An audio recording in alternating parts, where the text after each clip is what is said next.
Today in this video, I'm gonna explain install tweaked apps on iOS 17, no revoke or jailbreak. Open your preferred web browser on your iOS device.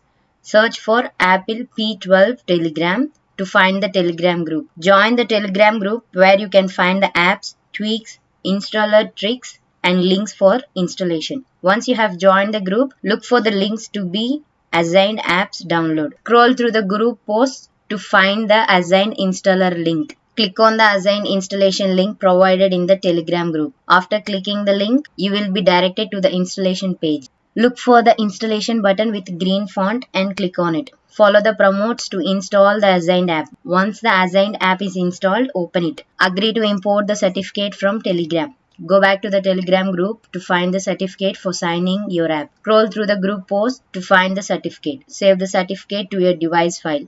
Import the certificate to sign the app.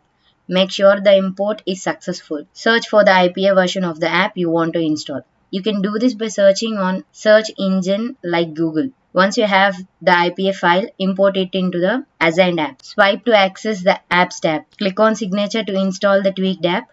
Click on the installation option to proceed with installation. After installation, go to settings, general device management. Trust the developer of the app. Once trusted, you can use the tweaked app without jailbreak. If this video helped you out, please leave a like and comment down below. If this worked for you, thanks for watching.